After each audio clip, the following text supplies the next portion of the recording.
യൂദിത്ത് 15-ാം അധ്യായം. അസീറിയക്കാരുടെ പലായനം. കൂടാരത്തിലിരുന്നവർ അതു കേട്ടു. നടന്ന സംഭവത്തിൽ അവർ വിസ്മയഭരിതരായി. അവർ പേടിച്ചു വിറച്ച് ആരെയും കാത്തുനിൽക്കാതെ ഒരൊറ്റ കുതിപ്പിന് മലകളിലും സമതലത്തിലും ഉള്ള എല്ലാ പാതകളിലൂടെയും ഇറങ്ങിയോടി. ബത്തൂലിയായ്ക്ക് ചുറ്റുമുള്ള കുന്നുകളിൽ പാളയമടിച്ചിരുന്നവരും പലായനം ചെയ്തു. ഇസ്രായേൽ പടയാളികൾ അവരുടെ മേൽ ചാടി വീണു. ഉസിയ ആകട്ടെ ബത്തോമസ്തായിം, ബേബായ്, കോബ, കോള എന്നിവിടങ്ങളിലേക്കും ഇസ്രായേലിൻ്റെ അതിർത്തികളിലേക്കും ആളുകളെ അയച്ച് സംഭവിച്ചതെന്തെന്ന് അറിയിക്കുകയും തങ്ങളുടെ ശത്രുക്കളെ ആക്രമിച്ചു നശിപ്പിക്കാൻ അവരെ ആവേശം കൊള്ളിക്കുകയും ചെയ്തു. വാർത്ത കേട്ട ഇസ്രായേൽക്കാർ ഒറ്റക്കെട്ടായി ശത്രുവിൻ്റെ മേൽ ചാടി വീഴുകയും അവരെ അരിഞ്ഞ് വീഴ്ത്തിക്കൊണ്ട് കോബ വരെ പിന്തുടരുകയും ചെയ്തു. ജെറുസലേമിലും മലമ്പ്രദേശത്തും ഉണ്ടായിരുന്നവരും വന്നു ചേർന്നു. ശത്രുപാളയത്തിലുണ്ടായ സംഭവം അവരെയും അറിയിച്ചിരുന്നു. ഗിലെയാദിലും ഗലീലിയിലും വസിച്ചിരുന്നവർ ദമാസ്കസിനും അതിർത്തികൾക്കും അപ്പുറം വരെയും ശത്രുക്കളെ കടന്നാക്രമിച്ച് വമ്പിച്ച കൊല നടത്തി. ശേഷിച്ച ബത്തൂലിയാക്കാർ അസീറിയക്കാരുടെ പാളയം കൊള്ള ചെയ്ത് ധാരാളം മുതൽ കൈവശമാക്കി. സംഹാരം കഴിഞ്ഞ് ഇസ്രായേൽക്കാർ മടങ്ങിവന്ന് ശേഷിച്ചത് കൈവശപ്പെടുത്തി.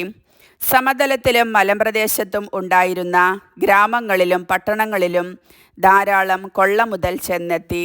അത് അത്രയധികമുണ്ടായിരുന്നു. ഇസ്രായേൽ ആഹ്ലാദിക്കുന്നു.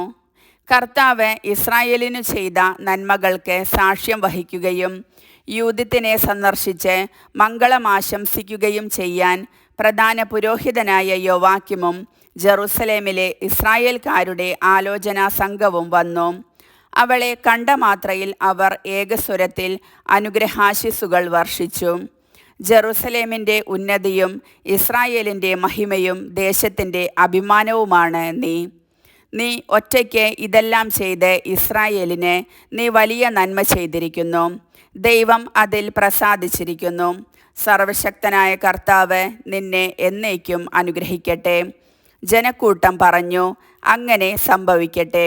ജനം 30 ദിവസം പാളയം കൊള്ളയടിച്ചു. അവർ ഹോളോഫർണസിൻ്റെ കൂടാരവും വെള്ളിത്തട്ടങ്ങളും ശയ്യകളും പാത്രങ്ങളും ഗൃഹോപകരണങ്ങളും യൂദിത്തിനു നൽകി. അവൾ അവ കഴുതപ്പുറത്ത് കയറ്റുകയും വണ്ടികൾ കൂട്ടിയിണക്കി സാധനങ്ങൾ അതിൽ കൂമ്പാരം കൂട്ടുകയും ചെയ്തു. അപ്പോൾ ഇസ്രായേലിലെ സ്ത്രീകളെല്ലാവരും കൂടെ അവളെ കാണാനെത്തി. അവർ അവൾക്ക് ആശിസരുളി.